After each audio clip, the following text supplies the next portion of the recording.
que tienen un potencial o que presentan condiciones que nos obligan a reestructurar, como en el caso de las granadas, o aplicar temas puntuales en donde hay proyectos inmobiliarios en donde o se genera un impacto y no ha sido acompañado de esta mejoría en las redes de infraestructura, en el mejoramiento del espacio público, o se incurre en este tipo de incumplimientos, que desde luego aplicaremos el rigor de la ley para que esto sea ejemplar.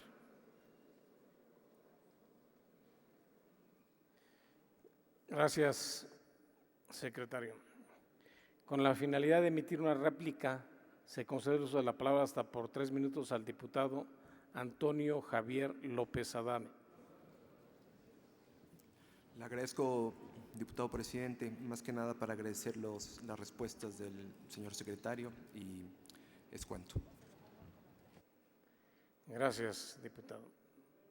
Se concede el uso de la palabra a la diputada Cintia Iliana López Castro, del Grupo Parlamentario del Partido Revolucionario Institucional, para formular sus preguntas hasta por 5 minutos. Adelante, diputada. Muchas gracias. Secretario, tomando en cuenta que en la Ciudad de México se reportan cifras del Gobierno del Distrito Federal de más de 4.500 construcciones irregulares que se suman a los 867 predios en las mismas condiciones y a las más de 50.703 viviendas en condiciones irregulares que ustedes han publicado con los datos del Gobierno del Distrito Federal, como en los casos de la Delegación Cuauhtémoc en la Colonia Guerrero, Santa María la Ribera, Atlampa, en la Colonia Centro y en la Colonia Doctores. Sumando a todo lo anterior, el problema de vivienda, que aún estando regularizadas, carecen de los títulos de propiedad y demás documentos que los hagan estar en condiciones de legalidad. Yo quisiera que nos pudiera responder cuál es la propuesta que realmente se va a hacer y a la secretaría que está a su cargo para regularizar la vivienda en la Ciudad de México. Y le hago el comentario que en la Delegación Cuauhtémoc existen colonias con vivienda en condiciones deplorables. Existe en la Colonia Atlampa con una pobreza urbana con un índice bastante alto, que están en pésimas condiciones. Existen en la Delegación Cuauhtémoc 3 campamentos en condiciones muy malas de salubridad que urge reubicar. Y por otro lado, las condiciones de los predios de Santa María la Ribera se han empezado a derrumbar y la gente lo ha buscado y ha pedido que se les pueda atender y no han recibido una respuesta. Yo le pediría, secretario, que nos dijera primero qué se va a hacer para regularizar la vivienda en la Ciudad de México y, por otra parte, cómo va a ayudar a los ciudadanos, hablo por mi delegación, que viven en estas condiciones de vivienda y por más que lo han trabajado por más de años, que han hecho peticiones para que puedan ser reacomodados en los predios que tienen, no reciben una respuesta. Gracias, secretario. Gracias, diputada. Se concede el uso de la palabra al secretario de Desarrollo Urbano y Vivienda para dar respuesta a las preguntas formuladas hasta por 10 minutos. Aquí toca 2 temas centrales, diputada López Castro. Uno, el tema de la ilegalidad reiterada y el tema de la vivienda. Me parece que son 2 temas centrales que nos deberían de llevar a un gran planteamiento de qué debemos de hacer con esto. En el pasado se hablaba de amnistía, me parece que no es lo correcto. Tenemos que reconocer cuál es nuestra realidad. La realidad es que es esto lo que tenemos. A veces la discusión es si regularizamos es tanto como reconocer que es mejor pedir perdón que pedir permiso. Entonces, nuestra postura tiene que ser al amparo de la ley, tenemos que hacer que se respete la ley. Sin embargo, también tenemos que ser sensibles a esta realidad. Al final hay familias afectadas en lo puntual que son, digamos, quienes están heredando un problema que les originó un desarrollador irresponsable, y esta es parte de lo que tenemos que resolver. La regularización puede venir desde temas de la DGRT, de la Dirección General de Regularización Territorial, dependiendo de cuál sea el origen de ese sitio, o una regularización que tendría que venir conforme lo dice el reglamento de construcciones, a través de un registro de obra ejecutada, con una sanción de hasta 10 veces el valor de la construcción, de manera que sea un castigo. Sin embargo, esto es es una salida que prevé el reglamento de construcciones. Sin embargo, el tema pasa por una reflexión de si debemos de seguir perdonando la irregularidad o debemos de actuar con mano dura para que esto no se repita. Entonces, me parece que casos como los que refiere en Atlampa, en donde es una zona industrial antigua, incluso hasta con industrias catalogadas que tienen un valor constructivo, pero que hoy claramente son ineficientes, obsoletas, abandonadas. Es un lugar inseguro. Estamos iniciando junto con la delegación Cuauhtémoc, es un tema que ya platiqué con el nuevo jefe delegacional. Tenemos que evaluar qué debemos de hacer con este sitio tan céntrico, que también está siendo parte de un proceso de reciclamiento, pero al no tener un marco normativo adecuado, hoy el uso del suelo es industrial, aunque la industria ya no exista.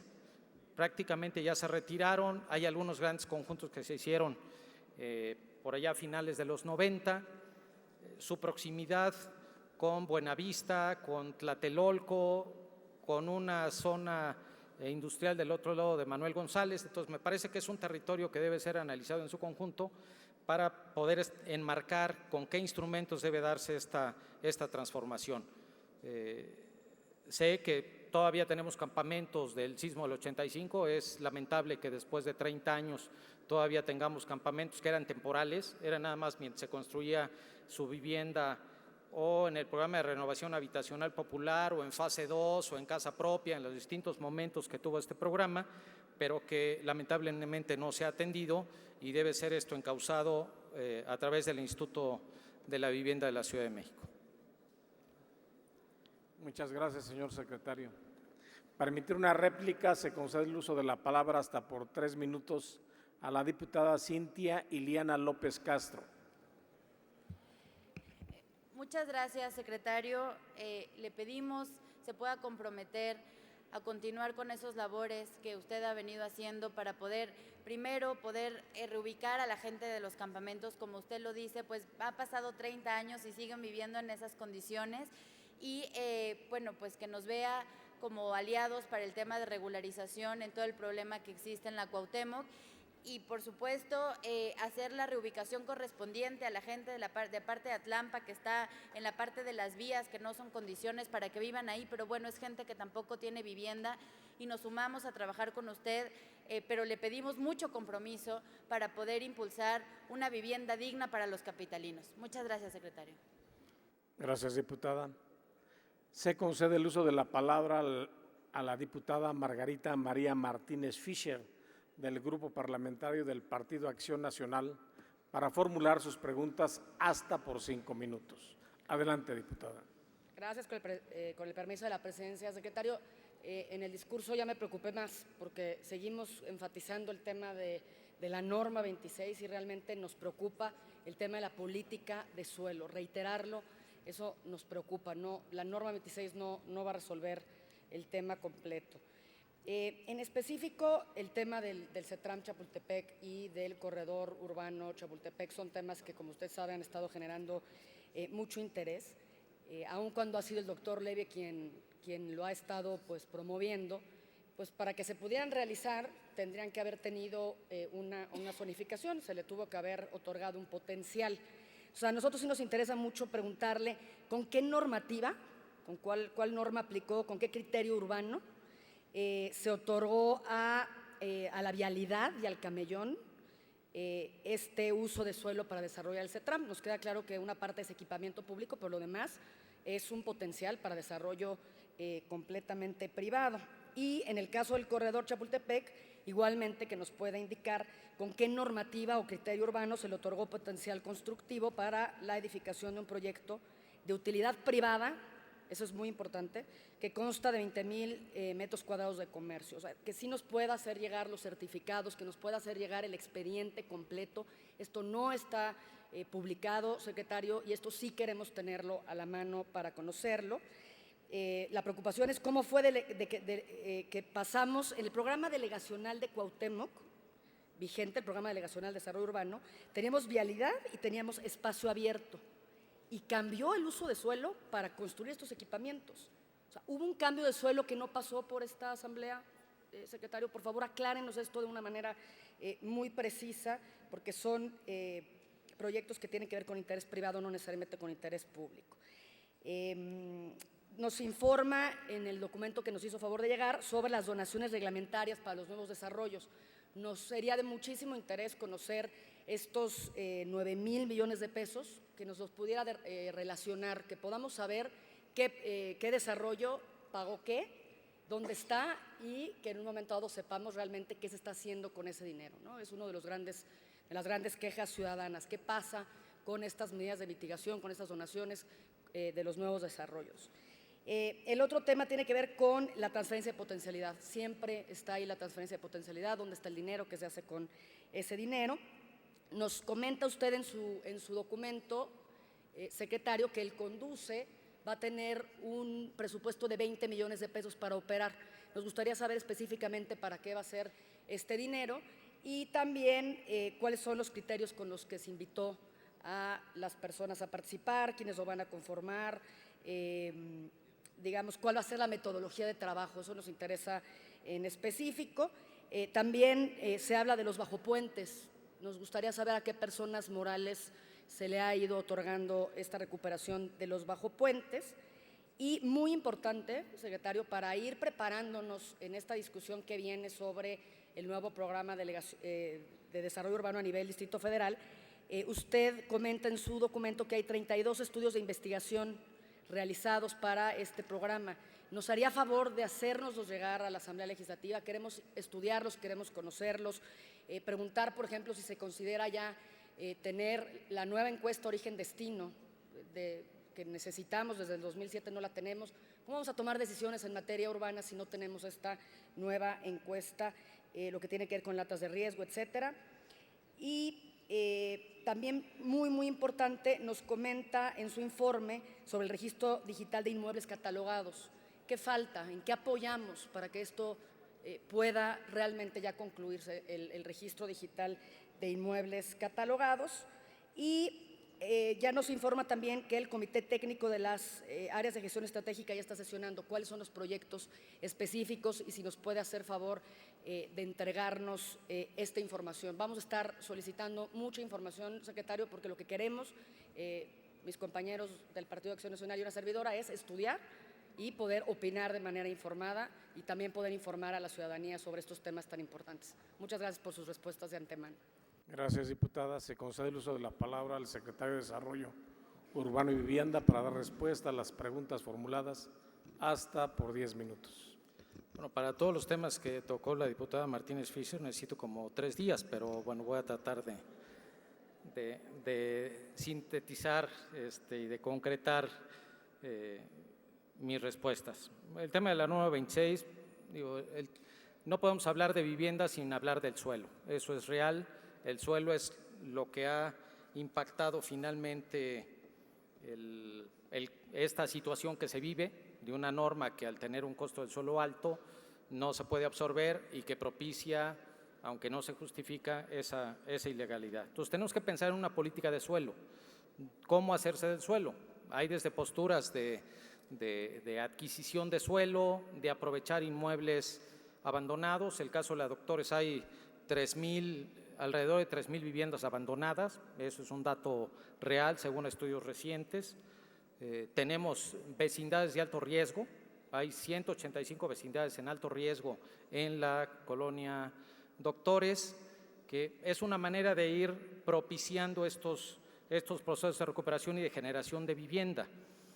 Tenemos que pensar diferente en la parte formal de la ciudad que en la parte de la ciudad que se ha hecho por la propia población. Es una manera diferente de generar la vivienda. Entonces, lo que tenemos que insistir es en una política de vivienda que incluya el suelo como un factor determinante en que se pueda dar esto. Me parece que además de las distintas figuras que se podrían utilizar para tener control sobre el suelo, pues es necesario tener recursos, o sea, constituir un fondo para la concreción de ese suelo. Muchas veces dependemos solamente de las donaciones, de ese 10% de donación que los proyectos en predios de más de 5,000 metros están obligados a dar, pero que ese recurso generalmente o lo pagan en efectivo y entra a las arcas de la tesorería y no sale. Eso me parece que puede ser una definición de esta Asamblea, el poder determinar en el Código Fiscal que cuando se paguen esos 10% de donación se vayan a este fondo de vivienda. Pero tenemos que ir más allá en temas que tienen que ver desde la función social del suelo, desde figuras que han usado en otras partes como en Brasil, en donde hablan del suelo creado a partir de poder determinar cuál es el derecho del propietario y cuál es el derecho de la ciudad en ese potencial, y de ese derecho de la ciudad poder hacer las obras necesarias, adquirir el suelo necesario para tener estos procesos de recuperación integrada de los barrios. Entonces, me parece que el tema del suelo tiene que ver con recursos, tiene que ver en esta discusión de esa nueva ley que pueda establecerse temas como recuperación de plusvalías y estos mecanismos que vayan haciendo un cruce de beneficios en cuanto a los instrumentos. En el caso del corredor Chapultepec, el programa delegacional de desarrollo urbano de Cuauhtémoc, que fue aprobado en el 2008, establece la necesidad de rehabilitar el corredor Chapultepec. O sea, sí hay un reconocimiento de que la zona debe ser revitalizada, debe ser mejorada.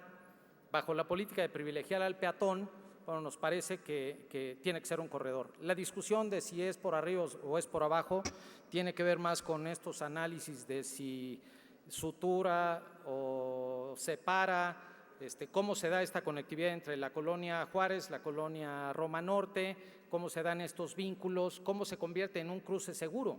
Cruzar 52 metros que tiene de sección esa avenida, pues de luego no es muy sencillo hoy. Entonces habría que pensar en el planteamiento que se defina a partir de la consulta que se ha promovido para ello, qué características debería tener. Desde el punto de vista normativo, ese programa delegacional de Cuauhtémoc establece una norma particular para asignar el uso de equipamientos. ¿Qué problema se dio en su oportunidad? Bueno, que cuando se pretendía construir una escuela, un centro de salud, un parque o lo que fuera, salvo que se eligiera el mismo predio donde había un equipamiento antes, no se podía hacer nada. Entonces era pues contradictorio que si el gobierno de la ciudad impulsaba proyectos de equipamientos colectivos, no se tuviera una normatividad. Entonces, en ese programa viene alojada esta norma. Ya sé que el tema tiene que ver con el interés general y la utilidad pública. Entonces, la asignación es como equipamiento al amparo de esta norma y con mucho gusto le podemos compartir el expediente para que tengan esta información. De las medidas de mitigación, bueno, desde luego también me parece que tiene mucho que ver la participación de esta Asamblea en cuanto a cómo hacerlas efectivas. Quedan señalados en los dictámenes y quedan señaladas medidas complementarias para las cuales están obligados los desarrolladores y los peritos en desarrollo urbano a garantizar que se cumpla con esas medidas de integración y mitigación.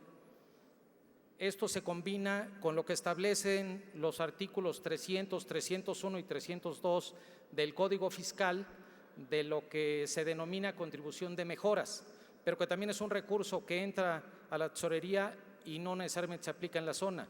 ¿Por qué? Porque hay una limitación desde el Código Fiscal en que no se pueden etiquetar estos recursos. Me parece que está en manos de ustedes la posibilidad de que se pueda consolidar un fondo para esas medidas de mitigación, de manera que el proyecto que genera y paga por esas obras se garantice su aplicación, que es un poco el modelo que estamos siguiendo en el caso de Las Granadas, que esas medidas de mitigación a partir de una estrategia integral se puedan aplicar y permita una recuperación del sector. Del caso de la transferencia de potencialidad, bueno, el principio está construido a partir de reconocer, en el caso particular del centro histórico, que si calificáramos su potencialidad para cada predio en razón de la provisión de servicios, de infraestructura, de equipamientos, de y una serie de variables podrían construir más de los niveles que tiene y que por razones monumentales y de preservación de su carácter hay un excedente que ese es el que se transfiere. Históricamente esa transferencia acá siempre ha sido hacia Paseo de la Reforma, en donde se puede realojar estos metros cuadrados de potencial y que permite a cambio aplicar estos recursos en la recuperación de inmuebles patrimoniales. En el momento, en el fideicomiso tenemos un monto de 65 millones de pesos que está siendo aplicado, entre otros casos, en la recuperación de la Casa Rivas Mercado, se está aplicando en el Parque de la Bombilla, en el Monumento Álvaro Obregón. Entonces hay una cartera de proyectos que se discuten en el seno del comité técnico de ese fideicomiso y en donde se aprueba la aplicación de estos recursos, orientados fundamentalmente al rescate del patrimonio urbano cultural. En el tema del Conduce, sí, el presupuesto que se nos fue autorizado es de 20 millones de pesos, que ese presupuesto es aplicado para toda la logística de lo que va a significar la realización de una serie de talleres conducidos por el Instituto de Investigaciones Sociales de la UNAM, con metodologías para crear empatías, métodos empáticos con todos los participantes del Conduce para discutir distintos temas. Talleres que en algunos casos serán temáticos, talleres que en algunos casos serán territoriales, que es el propósito de hacerlo, diputado Corchado, hacia el oriente, hacia la zona del suelo de conservación, para reconocer estas distintas realidades, que no lo podemos ver solo desde un tema, desde luego lo tenemos que ver holísticamente. Esto está ligado a la pregunta, diputada, de los 32 estudios que se refieren en el informe. En el proceso que se desarrolló durante 2007, 2008, 2009, fue durante año y medio, a través del Programa Universitario de Estudios sobre la Ciudad, se desarrollaron, le llamábamos componentes de investigación, estos 32 componentes de investigación, que fueron resultado de discusiones, primero de las mesas ciudadanas, y a partir de ello y de la definición del diagnóstico y de la imagen objetivo, qué temas son los que se tendrían que abordar, no solo desde el punto de vista territorial, sino desde temas de equidad social, de género, de rendición de cuentas, de competitividad, temas de movilidad, de protección civil, en fin. Esos 32 estudios están disponibles para su consulta. Algunos de ellos, por el tiempo que ha transcurrido, ya no tendrían la vigencia adecuada. Algunos otros son conceptuales y pueden ser recuperados, pero finalmente abonan en el conocimiento sobre la ciudad que tenemos. En el caso de los bajopuentes, bueno, en el análisis que se hace conjuntamente con las delegaciones, se determina cuál puede ser la vocación de estos espacios perdidos, que son espacios que deberían servir como enlace entre sectores de la población. A veces la presencia de estos elementos de vialidad crean pues estos espacios que se pierden y que pueden servir para alojarse actos de delincuencia. Entonces, a partir de identificar cuáles son las necesidades del entorno, se puede establecer cuál debería ser la vocación para ello y con esto, qué empresas podrían de manera cruzada ayudar a la construcción de estos equipamientos a cambio de ciertos servicios, de manera que no le signifiquen un costo a la ciudad. Sobre el registro digital, bueno, llevamos un avance. Tenemos presupuesto que no nos va a permitir llegar en este año al 100%. Estaríamos identificando el monto que hace falta para completar el registro de 150,000 inmuebles que hay en la ciudad.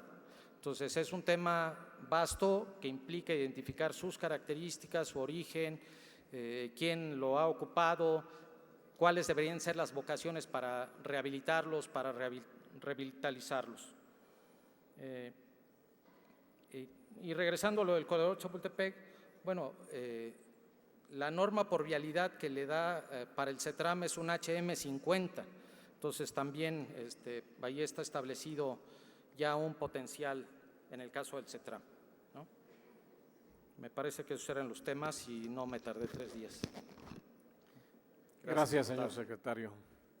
permitir una réplica, se concede el uso de la palabra hasta por 3 minutos a la diputada María Margarita Martínez Fischer.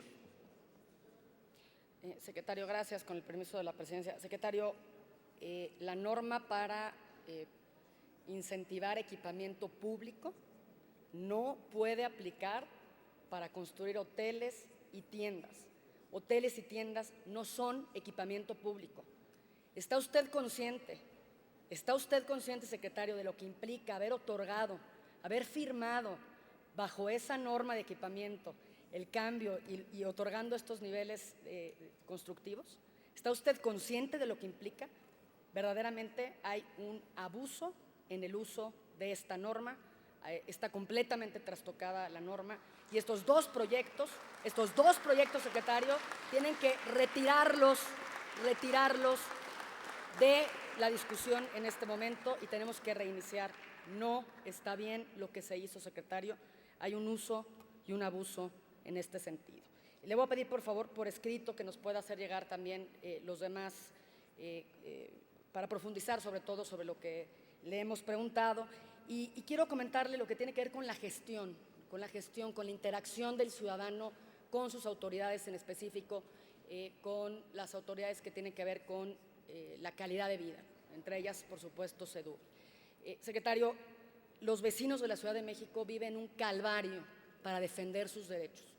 O sea, se la pasan en mesas de trabajo, le sientan a 40 instituciones distintas, tienen que incluso en ocasiones juntar dinero, andar boteando hasta $1,000,000 de pesos, $1,500,000 de pesos tienen que pagar para meter un juicio. El juicio de acción colectiva ni siquiera nos lo aceptan en el tribunal porque no tiene un procedimiento específico. Muchas facilidades para construir, pero al ciudadano lo tenemos verdaderamente olvidado, verdaderamente está viviendo un calvario. Eso es parte de la irritación social, secretario, yo se lo quiero decir. Nosotros queremos contribuir para que esto deje de pasar, queremos que haya pues una atención a todas estas quejas, a todas estas pues inquietudes que tiene la ciudadanía. No puede ser que tengamos a los ciudadanos dando vueltas por todas las oficinas de gobierno, que le diga el INVEA, que entre el INVEA, las delegaciones, pues este tema de las facultades, no puede seguir pasando esta situación. Primero los ciudadanos, después el beneficio económico.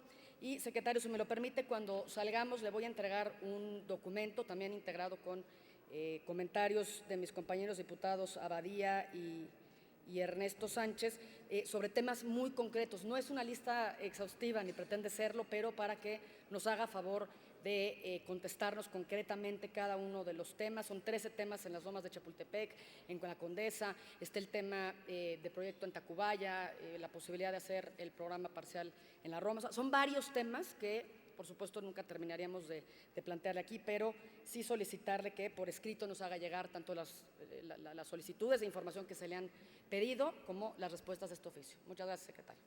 Gracias, diputada. Se concede el uso de la palabra a la diputada Janet Adriana Hernández Otelo, del Grupo Parlamentario del Partido de la Revolución Democrática, para formular sus preguntas hasta por 5 minutos. Con su venia, Adelante, señor diputada. presidente. Buen día, señor secretario. Saludo la exposición clara del tema. Bienvenido a esta asamblea.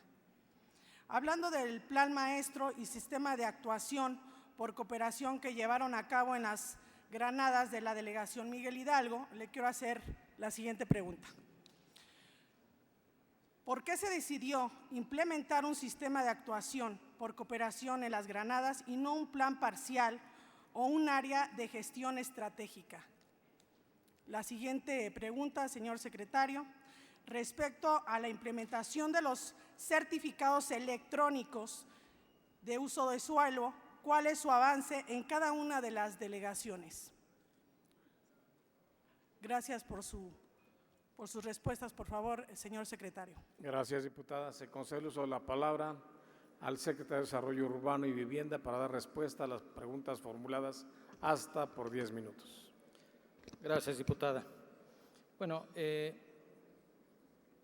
en su pregunta puntual me referiré al detalle de lo que es la estrategia del ordenamiento del caso de las Granadas, en donde a partir de esta transformación de grandes predios industriales, de armadoras que se fueron retirando de la zona y del impacto que esto generaba por la presencia aislada de proyectos inmobiliarios, hubo necesidad de diseñar una estrategia integral que permitiera reestructurar todo el sector, que reestructurara los sistemas de las distintas redes de agua, de drenaje, de electricidad, que se rediseñaran las ciclovías, el corredor verde de ferrocarril de Cuernavaca, el que se pudiera asegurar el suministro de todos estos servicios y que sobre todo resolviera un tema que nos parecía que era fundamental. Por la ubicación de este polígono que involucra 12 colonias, su vecindad con Polanco, bueno, la convierte en una gran centralidad atractora a nivel metropolitano que genera una gran movilidad vehicular y que era necesario, además de resolver los sistemas de transporte, el poder incentivar más población residente que población flotante. Entonces, a partir de ver que la normatividad que en conjunto permite esas 12 colonias nos permitía aplicar el sistema de actuación por cooperación, con lo cual no estamos cambiando los usos del suelo, no se está construyendo un metro más de construcción, no se están haciendo usos diferentes a los que tienen establecido en su conjunto.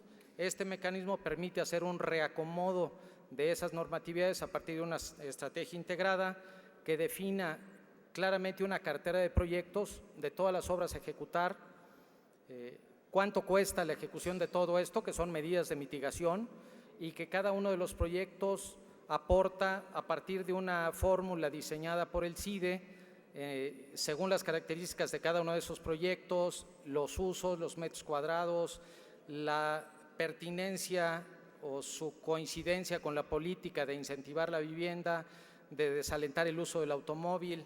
O sea, a partir de una serie de variables se establece cuánto debe pagar cada uno de esos proyectos y esos recursos aplicarlos a partir de esa cartera de proyectos en el mejoramiento del entorno.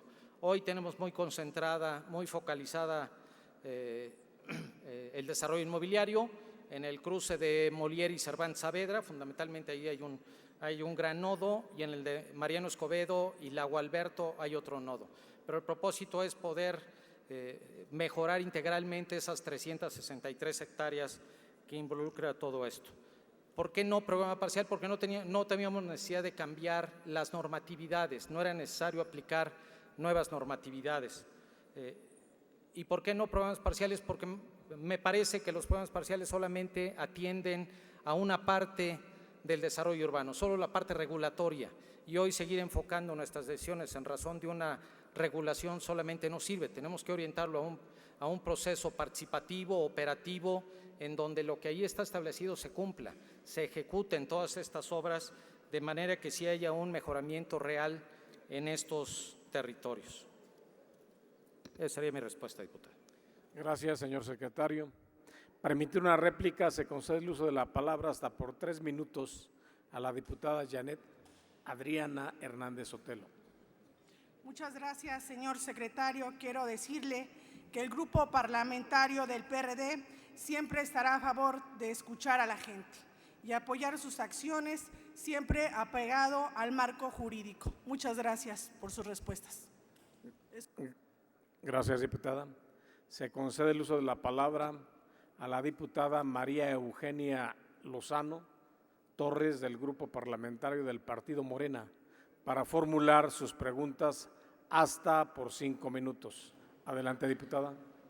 Buenos días, señor secretario. Al igual que mis compañeros diputados, le extiendo la bienvenida a este recinto del pueblo. Quisiera decirle que el informe que usted nos rindió aquí hace unos días está excelente, tanto en la calidad del papel, en las gráficas y todo, pero carece y adolece muchísimo en cuanto a la información. ¿Sí? El contenido es un contenido de paja, ya que hay muchos puntos oscuros que quisiera que nos contestara. Estoy de acuerdo con la compañera Margarita del PAN en que la rehabilitación del corredor no contempla la transformación del arroyo vehicular a un espacio de uso de suelo, aplicable solo a los predios que están enfrente a la vialidad. No puede transformarse el espacio vial en un área de equipamiento. ¿Cómo lo hicieron? Me gustaría que me contestara porque no contestó esa parte. No hay un procedimiento explícito para esa transformación arbitraria del uso de suelo. Y así como este ejemplo, están muchos, le voy a enumerar algunos nada más, que son los que más han resentido aquí en el Distrito Federal. Porque resulta que el señor Mancera, cuando entró hace 3 años, sobre las rodillas en su escritorio, sacó 5 SODES, 5 proyectos, 5 zonas de desarrollo económico social, sin ver que en esas zonas donde quería poner sus megaproyectos vive gente, ¿sí? O sea, no son áreas deshabitadas. Estamos hablando de la Ciudad Salud en Tlalpan, de la Ciudad Administrativa, del Parque de la Innovación, de la Ciudad Verde, del corredor cultural, entre comillas, de Chapultepec, porque más que cultural, si ese es cultural, yo soy Cleopatra en el País de las Maravillas, ¿sí? Ese va a ser un corredor comercial nada más. Entonces, quiero decirle también que dentro de los megaproyectos que tiene el gobierno están los proyectos viales, ¿sí? Y el deprimido Mixcoac es uno de ellos, donde ustedes se han encargado sistemáticamente de violar los derechos humanos de todos los habitantes que viven en la zona. Han estado con sus esfuerzos poniendo carpas y poniendo resistencia a la tala de árboles indiscriminada. Sin embargo, ustedes, violando todo el proceso, ¿sí?, no han ni siquiera dado el derecho a los ciudadanos a informarles, ¿sí? Se han concretado únicamente a mandar granaderos, a mandar la fuerza pública para desalojarlos. ¿Por qué? Porque ya tienen un compromiso planteado, porque ya hicieron un compromiso con las constructoras que son las encargadas de esta situación. Van a hacer excavaciones de 26 metros de profundidad en áreas junto a un río y en un área que se inunda. ¿Cómo le van a hacer? Con el túnel que está más abajo.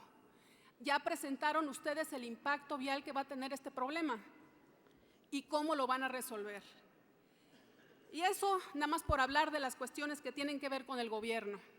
Quiero hablar de los megaproyectos privados también, porque esta Asamblea Legislativa ha sido responsable en los últimos años de cambiar los usos de suelo a contentillo, ¿sí?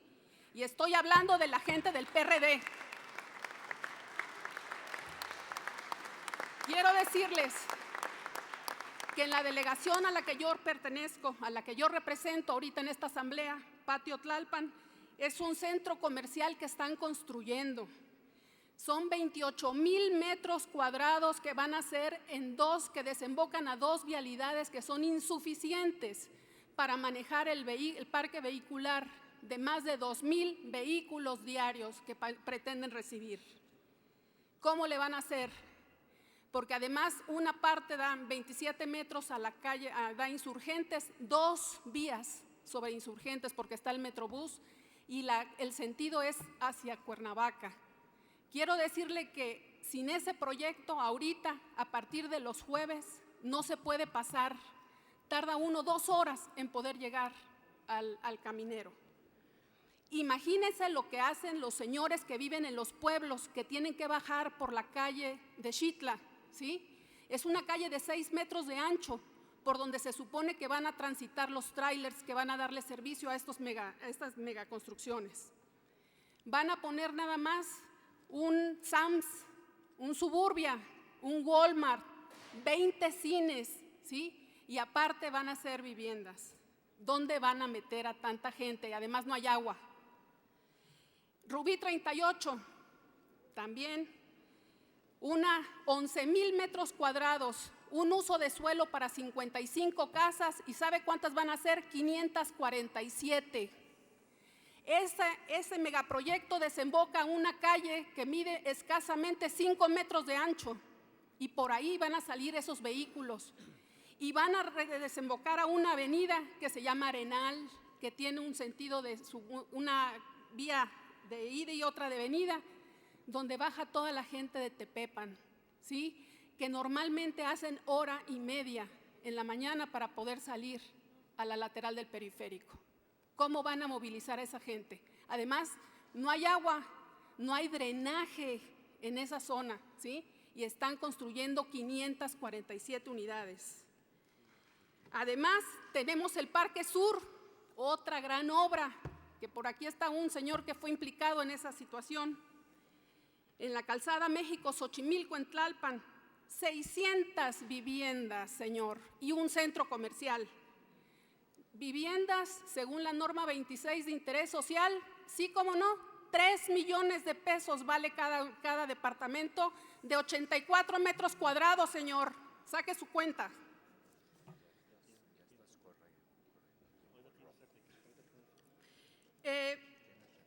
Todo esto trae una alteración en el orden urbano. Es una situación lamentable. Todos estos megaproyectos deberían de tener una ruta crítica, ¿sí? Debería de haber un plan maestro, me imagino que lo hay, que contuviera el diagnóstico y que tuviera el impacto urbano ambiental. Le pregunto, ¿existe este plan maestro para estos megaproyectos? ¿Cuál es la necesidad que se busca subsanar? ¿Cómo se piensan llevar a cabo? ¿En cuántas etapas? ¿Por cuánto tiempo? ¿No se sobreponen estos proyectos con otros que se estén desarrollando en la zona?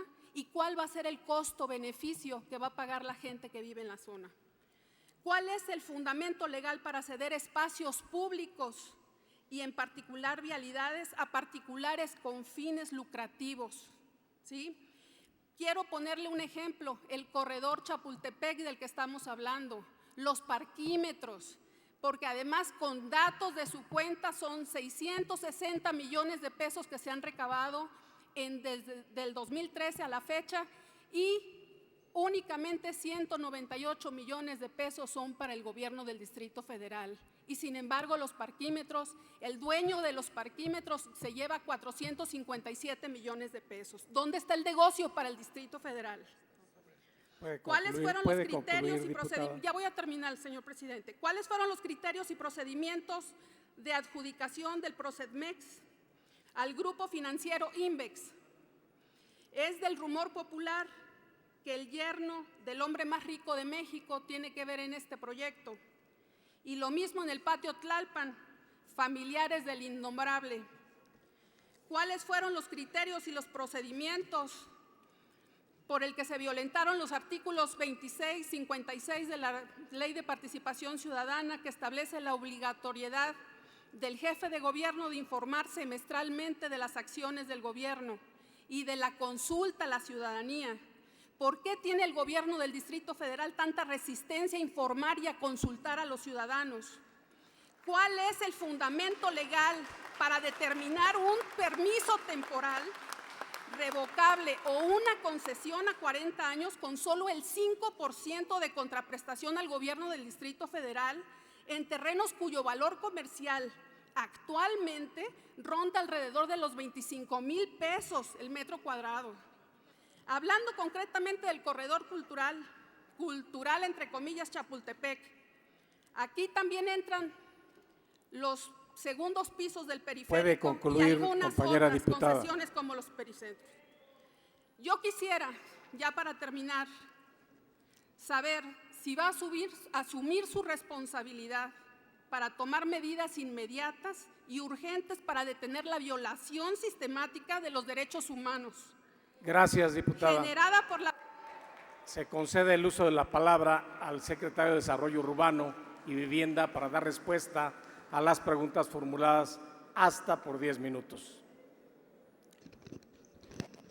Bueno, primero agradecer todas las preguntas que hace la diputada Lozano, agradecer la pasión con que enfrenta estos temas para la ciudad. Me parece que así lo tenemos que asumir todos. Tenemos que actuar con ese apasionamiento para construir una nueva ciudad. En eso estoy de acuerdo. Puede ser que las diferencias a veces sean de matices o de temas puntuales. Ya lo he dicho aquí, mi compromiso es el apego estricto a la ley y la aplicación de todos los procedimientos establecidos para que se corrijan estas irregularidades. El combate a la corrupción, el actuar con transparencia dentro del marco de lo que a la Secretaría de Desarrollo Urbano le compete. Me parece que todos en su momento hemos actuado con la mejor voluntad impulsando políticas, así como se impulsó en el 2000 el Bando 2, en donde parecía que era suficiente con decir, como se ha despoblado 1.300.000 habitantes de la ciudad central, pues apliquemos una política para redensificar y le evitamos la construcción al resto de las delegaciones. No dudo que haya sido con la mejor voluntad, pero con un enfoque simplista, que no estuvo acompañado de instrumentos necesarios para el mejoramiento de esos entornos. Y eso fue lo que originó esta reacción negativa de la población, porque nunca se atendieron las medidas de mitigación. Desde el Bando 2 no hubo una atención de medidas de mitigación, se encareció el suelo hasta en un 500%, esas son las consecuencias. Entonces tenemos que tener la sensatez y la reflexión para ir rectificando. Necesitamos procesos abiertos, flexibles, que nos permita rectificar, no un producto terminado. Nadie puede pensar que con un programa general o delegacional en automático se va a dar el mejoramiento de los entornos. Tenemos que enfocarlo operativamente y tenemos que estar conscientes de lo que hacemos. La historia de la ciudad no empezó ayer, la historia de la ciudad tiene muchos años y sabemos cuándo se analizaron cuándo se impulsaron todas estas leyes, así como hay una ley de desarrollo urbano del 96, que al diputado David Cervantes le tocó impulsarlo como parte de la primera Asamblea Legislativa, le tocó dirigir el INPI del 2000 al 2005, ahí hay una serie de tareas que se avanzaron, pero me parece que tenemos que estar conscientes de qué efectos tenemos sobre el resto de la ciudad. No podemos circunscribirnos nada más a una visión muy puntual. Yo lamento que a usted le parezca que el informe está lleno de paja, digo, eso es lo que hemos hecho. En otro momento me gustaría que pudiéramos platicar con más detalle y con la misma pasión, porque yo soy igual, del porqué de la ciudad, porque para rescatar esta ciudad se necesita pasión, necesitamos contribuir nuestros saberes, nuestras visiones para un nuevo modelo de ciudad. El tema de las ODS es una política de recuperación de espacios, no existe como figura jurídica. Las ODS es una intencionalidad para propiciar el mejoramiento de algunos sectores. Hablarles de la ciudad de la salud siempre ha sido la ciudad de la salud. Desde que lo diseñó el arquitecto Villagrán García y el doctor Subirán, siempre se pensó ahí en los institutos de salud. Originalmente con esa ubicación para alejarlo de posibles contaminaciones hacia la población, estaban en la orilla. Se fue acercando el desarrollo y hoy tenemos una mezcla de usos que es necesario reordenar. No hay otro propósito más que reordenar y hacer compatible y amigable el entorno que tienen los institutos de salud con las colonias allá asentadas. No tiene ninguna intencionalidad, no se va a expropiar nada, no se va a demoler nada. Es cómo resolvemos temas de ambulantaje, de transporte público, de mejoramiento de imagen urbana, de mejoramiento de los espacios públicos. El resto de las propuestas que usted refiere, bueno, han tenido la misma intención, pero finalmente coincido en que todas tienen que ser socializadas, comentadas. El reto, y me parece que es parte de la construcción que tenemos que hacer entre todos, es: ¿empezamos la discusión con una hoja en blanco o la empezamos con una propuesta? Si la hacemos con una hoja en blanco, difícilmente vamos a avanzar. Entonces, tener la apertura para poder reflexionar y dialogar a partir de las visiones, de estas distintas visiones sobre qué es lo que queremos.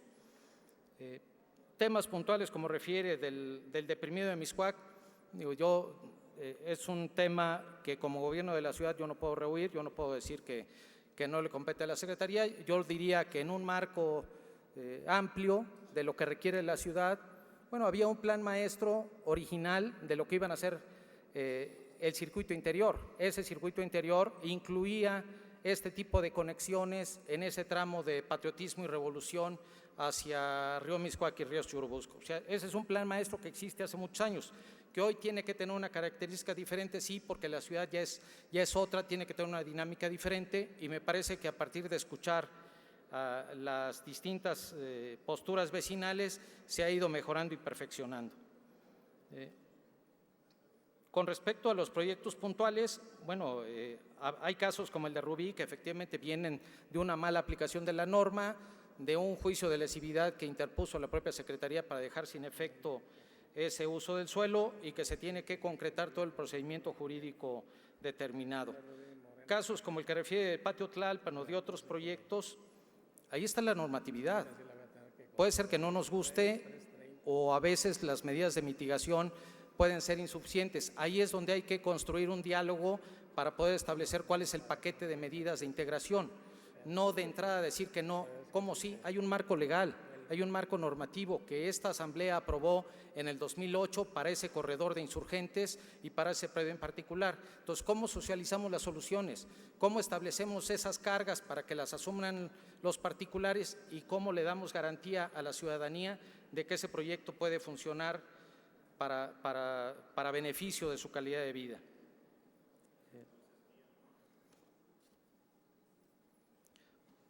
Digo, el tema de los parquímetros sí es un procedimiento que ha venido aplicando. Puede ser que haya discrepancias en el enfoque de si esto es lo correcto. No es una medida que busca reordenar la estructura vial de la ciudad. Lo que busca es que esos espacios no sean propiedad de unos cuantos.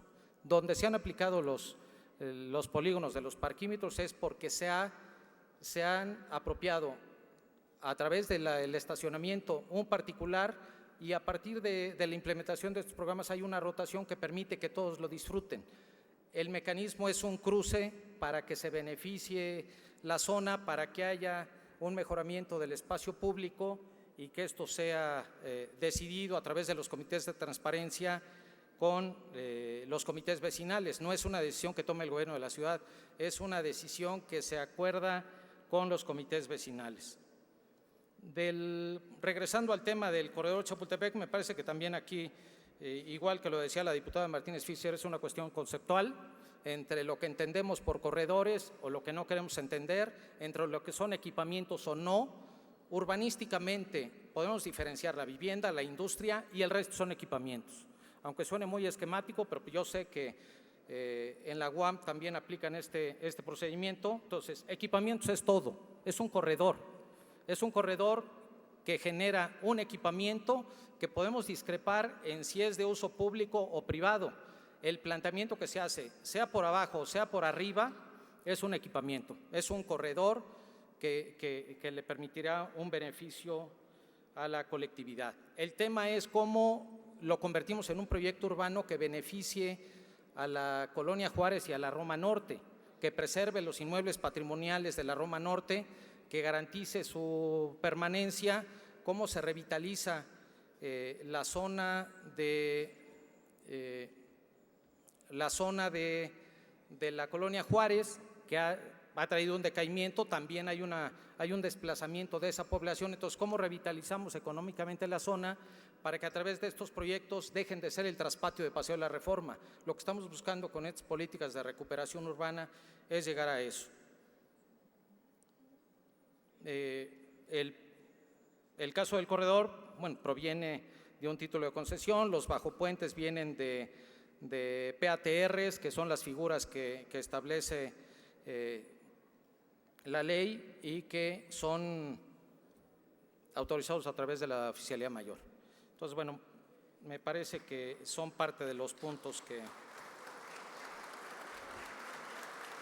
Gracias, señor secretario. Para emitir una réplica se concede el uso de la palabra hasta por 3 minutos a la diputada María Eugenia Lozano Torres. Le doy las gracias, señor presidente, y quiero decirle que es bastante incómodo que me quiten el micrófono así como así. Todos aquí hemos hecho libre derecho del micrófono, muchos se han pasado más de 5 minutos, yo no tomé tanto tiempo y sin embargo me cortaron el sonido. Si lo que estoy diciendo les incomoda, lo siento mucho, retírense, pero no me quiten el sonido, por favor.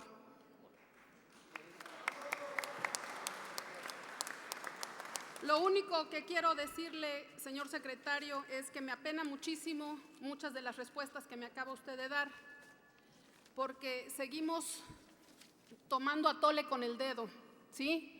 Me habla usted de que las ODES es una medida para recuperar los territorios y demás. Quiero decirle que en Tlalpan, la ciudad salud, tiene de salud lo que tenemos de Pato Donald en Walt Disney, ¿sí? Van a ser hoteles, restaurantes, centros nocturnos, van a ser todo menos hospitales. El único hospital que se va a construir ahí es un hospital privado que va a construir Médica Sur y que se llama Clínica Mayo. De ahí en fuera no hay ningún otro hospital contemplado en las 208 hectáreas que quieren expropiar. Entonces le recomiendo que lea otra vez su proyecto. En cuanto a AMLO, yo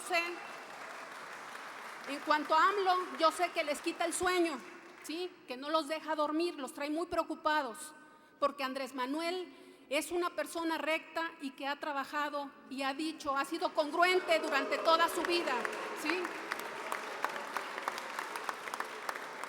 Quiero decirle que muchos de los proyectos que estamos ahorita discutiendo se implementaron en esa época, pero desde Marcelo Ebrard empezaron a modificarlos y hacerlos a modo. Ese es el problema que nos trae ahorita aquí, ¿sí? Que efectivamente los cambios de uso de suelo los han estado haciendo a contentillo, a como les han venido en gana, y no al beneficio de la gente. Quiero también decirle que su obligación como secretario de Desarrollo Urbano es precisamente ordenar el crecimiento de la ciudad. No se puede hacer tonto en este sentido, porque el problema en la ciudad es un problema muy serio. Hay zonas en la ciudad que ya están colapsadas, por eso le estamos pidiendo que recapacite y que si usted y su jefe, Mancera, se quieren hacer guajes con este problema, es su problema, ¿sí? La gente se va a dar cuenta, ya se está dando cuenta, quiénes son los que están trabajando para el beneficio de la gente y quiénes no. Yo les sugiero, de buen corazón, que no echen saco roto lo que aquí se le está diciendo, que pongan un poquito más de atención y que tengan cuidado con la gente. La gente tiene derecho a manifestar lo que piensa. La gente tiene derecho a explayar lo que piensa que puede, el lugar donde vive, cómo va a cambiar o cómo no, ¿sí?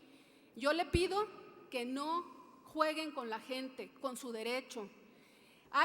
Le voy a dejar un CD que es un protocolo que escribió la Suprema Corte de Justicia de la Nación precisamente sobre la violación de los derechos humanos en la cuestión de derechos urbanos, para que lo revise.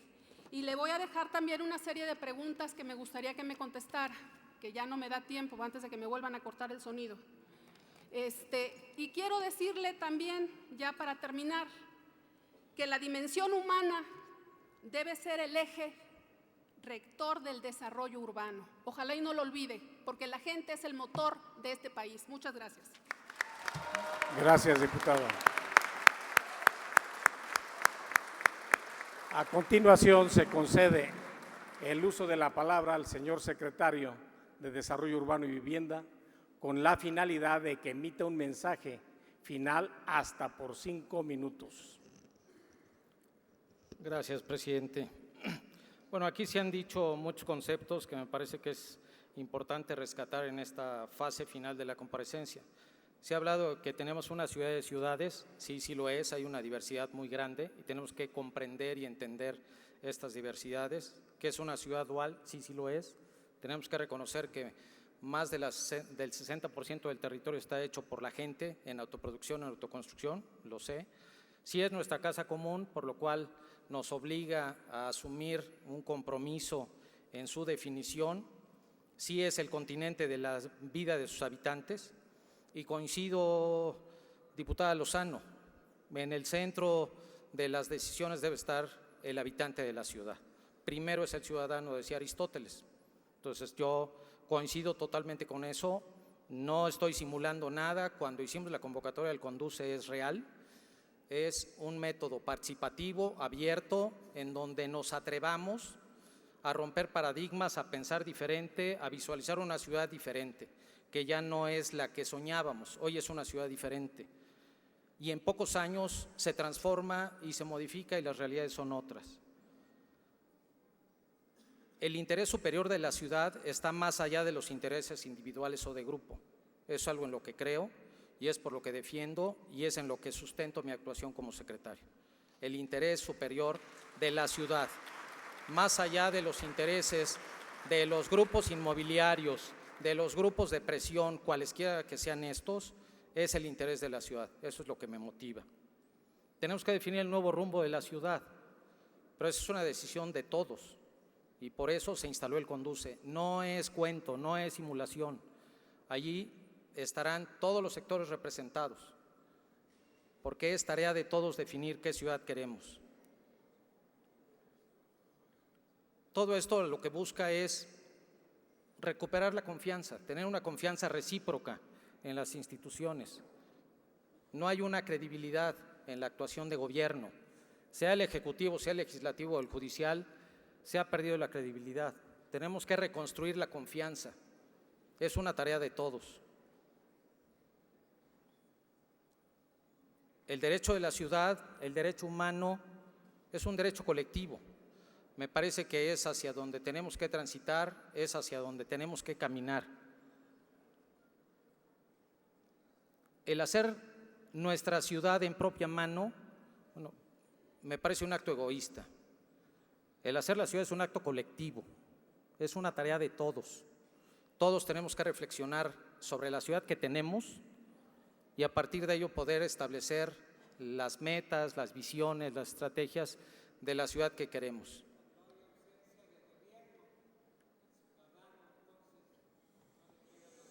Adelante, señor secretario. Gracias, diputado, por recordármelo. La construcción de la ciudad es una tarea colectiva, es de todos. Y reitero el compromiso de mi parte para que a través de estos métodos participativos, de abajo para arriba, con la participación de todos, podamos definir este proyecto de ciudad.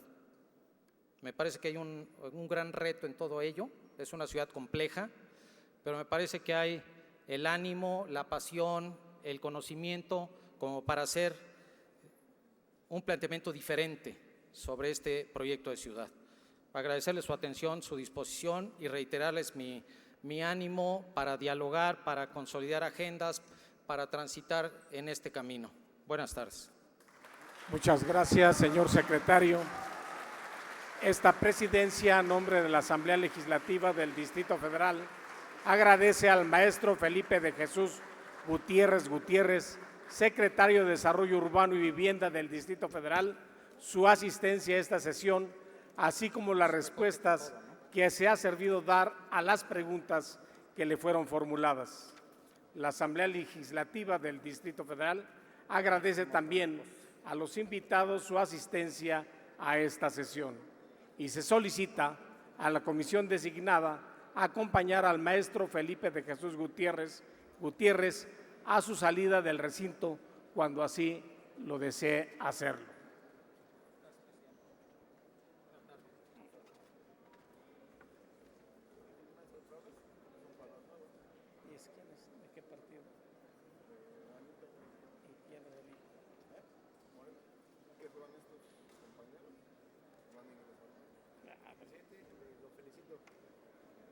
Así se conduce una sesión, ¿no? La ley no se negocia.